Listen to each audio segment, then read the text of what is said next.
Hello friends, आज हम लोग class 9 subject history chapter Nazism and the rise of Hitler का पार्ट 7 देखेंगे।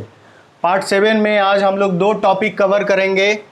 3.1 establishment of the racial state और 3.2 द रेशियल यूटोपिया। ये दो टॉपिक आज हम लोग कवर करेंगे। अब तक हम लोग इस chapter Nazism and the rise of Hitler के 6 पार्ट्स कर लिए हैं। फर्स्ट पार्ट में इंट्रोडक्शन और वर्ल्ड वार 1 और 2 के बारे में कॉन्सेप्ट्स बताया गया। पार्ट 2 में बर्थ ऑफ वाइमर रिपब्लिक के बारे में था। पार्ट 3 में political radicalism and economic crisis के बारे में था। Part 4 the year of great depression के बारे में। पार्ट 5 डिस्ट्रक्शन एंड डेमोक्रेसी के बारे में बात किया गया। Part 6 reconstruction and the Nazi world view के बारे में था। और आज हम लोग इस चैप्टर का पार्ट 7 करेंगे। तो आइए स्टार्ट करते हैं। Part 7 establishment of the racial states. Once in the power, the Nazi quickly began to implement their dream of creating an exclusive racial community of pure Germans by physically eliminating all those who were seen as undesirable in the extended empire. Nazism में एक नया concept start हुआ। इसमें undesirable की एक अलग category बना दी गई। इस अनडिज़ायरेबल के कैटेगरी में सबसे टॉप पर सबसे ज़्यादा नफरत जिससे करते थे ज्यूज़ को रखा गया और उसके साथ बाकी और भी अनडिज़ायरेबल कैटेगरीज़ को रखा गया। और इस तरीके से जैसे ही हिटलर पावर में आया उसके बाद धीरे धीरे ये सिस्टम क्रिएट होना स्टार्ट हो गया। अनडिज़ायरेबल्स को चुन चुन कर एलिमिनेट करना स्टार्ट कर दिया गया। यहाँ एलिमिनेशन की बात हो रही है और इस तरीके से ये सारा एलिमिनेशन फिजिकली होने लगा। फिजिकली का मतलब कि इसमें नेचर का कोई रोल नहीं था, जैसा कि चार्ल्स डार्विन और स्पेंसर के बारे में बताया गया था पिछले टॉपिक में कि उनका कहना था कि ये नेचुरल सिलेक्शंस की बात है या एवोल्यूशन की बात है, लेकिन ऐसा कुछ भी नहीं था। उसमें ह्यूमन इन्वॉल्वमेंट की बात नहीं की गई थी। लेकिन यहाँ पर बताया गया कि ये सब कुछ एलिमिनेशन फिजिकली स्टार्ट हुआ। अनडिज़ायरेबल्स को चुन चुन कर कैटेगराइज किया गया और उनको इस पूरे सिस्टम से हिटलर ने नाजिज्म की तरीके से जर्मनी से बाहर करने के बारे में अपना प्लानिंग स्टार्ट किया। Nazis wanted a society of pure and healthy Nordic Aryans. Nazi चाहते थे कि उनका जो भी जर्मनी, अब नया जर्मनी हिटलर के साथ बने, उसमें प्योर नॉर्डिक जर्मन आर्यंस हो। नॉर्डिक के बारे में मैंने पिछले वीडियो में बताया था कि ये नॉर्थ आर्कटिक से आए हुए एरिया के आर्यंस के बारे में बात की गई थी। तो नॉर्डिक आर्यंस का प्योर एंड हेल्दी रेस का ही वो चाहते थे कि जर्मनी में लोग हों और उसके अलावा कोई और नहीं हो। तो जर्मन्स के लिए डिज़ायरेबल कैटेगरी में सिर्फ pure and healthy Nordic Aryans की बात की गई थी। जिसमें भी जो नॉर्डिक आर्यंस अनहेल्दी थे, फिजिकली चैलेंज्ड थे, विकलांग थे, उन सभी को भी अनडिज़ायरेबल कैटेगरी में डाल दिया गया था। इसका सीधा मतलब कि वो सारे नॉर्डिक आर्यंस जो हेल्दी होने चाहिए और प्योर हैं, उन्हीं को इस जर्मनी में रहने का अधिकार था। बाकी किसी और को जर्मनी में रहने का अधिकार नहीं था। दे वेयर अलोन कॉल्ड डिज़ायरेबल्स। इसी नॉर्डिक जर्मन आर्यंस को जो कि हेल्दी और प्योर थे, उन्हीं को डिज़ायरेबल कैटेगरी में डाला गया। इट मीन इम्प्योर और abnormal had no right to exist. यहाँ प्योर और एबनॉर्मल की बात की गई। प्योर और इम्प्योर का सीधा मतलब कि वो सभी नॉर्डिक जर्मन आर्यंस को प्योर कहा गया, जो सिंपली उनके पेरेंट्स भी नॉर्डिक जर्मन आर्यंस होने चाहिए थे, फादर और मदर। उसमें से कोई भी एक दूसरे का रेस चेंज नहीं होना चाहिए था। यदि वो दोनों पेरेंट्स भी नॉर्डिक जर्मन आर्यंस थे और उनके बच्चे भी नॉर्डिक जर्मन आर्यंस थे तो उनको प्योर माना गया। लेकिन यदि फादर मदर में किसी एक का भी रेस चेंज था तो उसको इम्प्योर माना गया। तो यहाँ पर वही बात किया गया कि वो प्योर भी होने चाहिए थे और सबसे इम्पॉर्टेंट कि वो नॉर्मल भी होने चाहिए थे। एबनॉर्मल को भी एलिमिनेट कर दिया जाता था। एबनॉर्मल चाहे वो फिजिकली हो चाहे मेंटली हो, किसी भी वजह से वो एबनॉर्मल थे तो उसको इस सिस्टम से, जर्मनी से, नाजिज्म में एलिमिनेट कर दिया जा रहा था।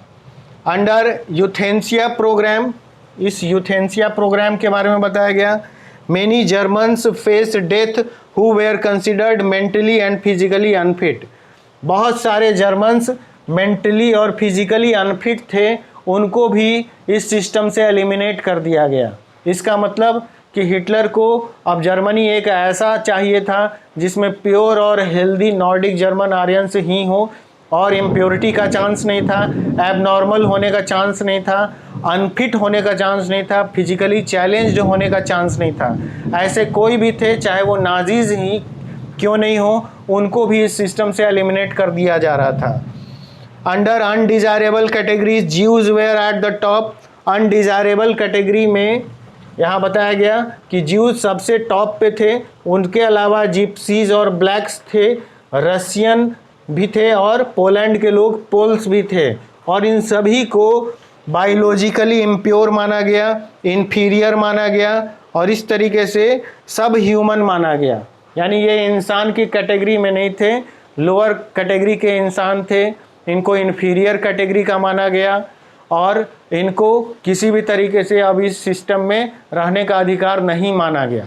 और इस तरीके से इन सभी को डिजायरेबल अनडिजायरेबल कैटेगरी में डाला गया। डिजायरेबल कैटेगरी सिर्फ Nordic German Aryans, undesirable category में ज्यूज सबसे टॉप पे थे।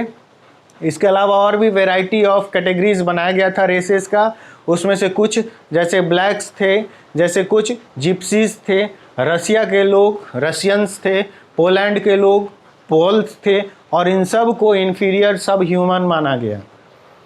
Jews remain the worst sufferers and face Nazi hatred. Jews जो थे वो सबसे ज़्यादा नाजिज्म का हेट सहे, और इस तरीके से उनको सबसे ज़्यादा इस इनह्यूमन एक्टिविटी को सफ़र करना पड़ा। They had a precursor in the traditional Christian and stereotype as killer of Christ. ऐसा माना जाता था कि ये ज्यूज क्राइस्ट के किलर्स थे। एंड यूसरर्स, यूसरर्स का मतलब कि ये वो मनी लेंडिंग एक्टिविटी में इन्वॉल्व थे, जिसमें इंटरेस्ट पे पैसे दूसरे को लोन दिए जाते थे, और इस तरीके से इनको यूसरर्स बोला गया। यूसरर्स का मतलब मनी लेंडर्स, एक्टिविटी में इन्वॉल्व रहने वाले लोग। तो ज्यूज पे दो तरह के आरोप थे, एक क्राइस्ट के किलर के रूप में और दूसरा मनी लेंडिंग एक्टिविटी में। मनी लेंडिंग एक्टिविटी को जर्मन्स, हिटलर, नाजी पसंद नहीं करते थे। Until medieval times, Jews were barred from owning land, so they started trade and money lending activities. Medieval period में ज्यूज़ को ओइंग लैंड यानी कि उनको ज़मीन खरीद कर अपने नाम से रखने का अधिकार नहीं था, और इस तरीके से ये लोग ट्रेड और मनी लेंडिंग एक्टिविटी में चले गए, क्योंकि उनको कोई किसी भी तरीके का एक इकोनॉमिक एक्टिविटी करना ज़रूरी था। तो जब ज़मीन नहीं खरीद सकते थे, इसका सीधा मतलब है कि एग्रीकल्चरल एक्टिविटी नहीं कर सकते थे, तो उन लोगों ने ट्रेड और मनी लैंडिंग एक्टिविटी स्टार्ट किया। They lived in a separate marked areas called ghettos. Ghettos का मतलब होता है वो सेपरेटली मार्क्ड एरिया जहाँ पर ये ज्यूज रहते थे ग्रुप में। तो ग्रुप में ज्यूज जिस एरिया में रहते थे उसी को गैटोज कहते थे। Hitler's hatred of Jews was based on pseudo-scientific theories of race and conversion was no solution. It could be solved only through their total elimination. यहाँ पर बोला गया कि हिटलर का हेटर्ड यानी हिटलर का जो भी हेट था इस ज्यूज से या अनडिजायरेबल कैटेगरी से, वो एक फॉल्स स्यूडो साइंटिफिक थ्योरी पर बेस्ड था। फॉल्स और स्यूडो साइंटिफिक का सीधा मतलब हो गया कि फॉल्स साइंटिफिक थ्योरी। अब फॉल्स साइंटिफिक थ्योरी का मतलब कि जो कुछ भी डार्विन और स्पेंसर ने कहा वो नेचुरल सिलेक्शन की बात थी, वो प्लांट और एनिमल की बात थी, उसमें ह्यूमन इंटरवेंशन का बात नहीं किया गया था। लेकिन जो हिटलर ने अपना साइंटिफिक थ्योरी दिया, इसमें ह्यूमन इंटरवेंशन को इंटर कर दिया और नाम बताया कि भाई ये डार्विन और स्पेंसर ने ऐसा कहा है, इसलिए हम भी वही काम कर रहे हैं और बेस्ट रेस को सेलेक्ट कर रहे हैं और बाकी को एलिमिनेट कर रहे हैं। तो ये जो कुछ भी था ये स्यूडो यानी फॉल्स साइंटिफिक थ्योरी पर बेस्ड था, और इसमें रेस को कैटेगराइज किया गया था, और उनका मानना था कि कन्वर्सन यानी लोगों को एक रेस से दूसरे रेस में बदलने की प्रक्रिया से काम नहीं चलेगा, इनका टोटल एलिमिनेशन करना होगा। टोटल एलिमिनेशन का मतलब कि इनको अब डेथ के साइड से जाना होगा और इनको डेथ पेनाल्टी ही फाइनल सोल्यूशन है।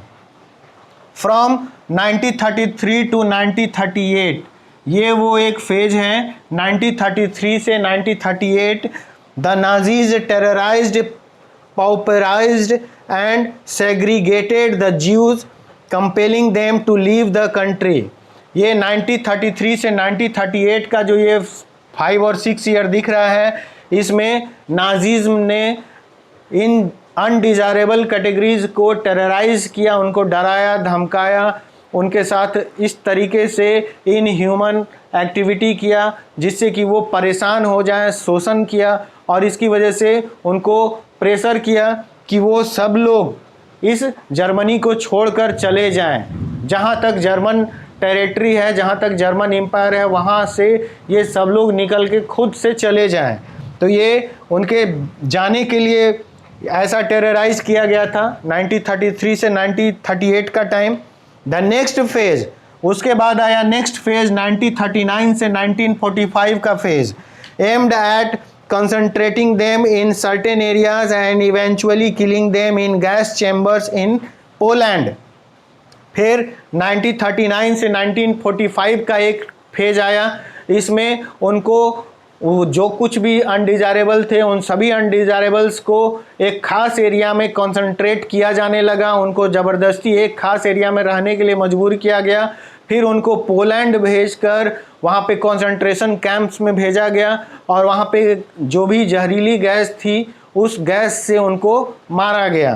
तो ये 2 टाइम के फेज दिए जा रहे हैं, दिखाए गए हैं। 1933 से 1938 उनको ज़बरदस्ती जर्मनी छोड़ने का बताया गया और 1939 से 1945 का एज, ये जो टाइम दिखाया गया, इसमें उनको गैस चैम्बर में ले जाकर किलिंग स्टार्ट किया गया। ये पोलैंड ही मेन उनका इस तरह का मर्डरस और मर्डर करने का, किलिंग वाला या डेथ वाला जो कुछ भी था, ये उनका पोलैंड ही मेन एक्सपेरिमेंटल एरिया था। आइए अब हम लोग 3.2 द रेशियल यूटोपिया को देखते हैं। रेशियल यूटोपिया, यहाँ पर रेशियल मीन्स रेस की बात हो रही है, नस्ल की बात, और यूटोपिया का मतलब एक ऐसा आदर्श स्थिति जो भ्रम में बनाया गया है। Under the shadow of war the Nazi proceeded to realise their murderous racial ideals. अब जैसे जैसे वॉर स्टार्ट हो गया था, हम जानते हैं कि सेकेंड वर्ल्ड वॉर 1939 से स्टार्ट हो गया, 45 तक चला था। तो वॉर के शैडो में वॉर भी स्टार्ट हो चुका था, जर्मनी वॉर में भी इन्वॉल्व था और साथ में अपने देश में जर्मनी में वो एक रेशियल सिस्टम पर भी काम कर रहा था जिसमें वो लोगों का मर्डर कर रहा था और डिजायरेबल अनडिजायरेबल कैटेगरी बनाकर किसी एक को सेलेक्ट किए हुए था और बाकी को एलिमिनेट कर रहा था अपने सोसाइटी से। Genocide and war become 2 sides of the same coin.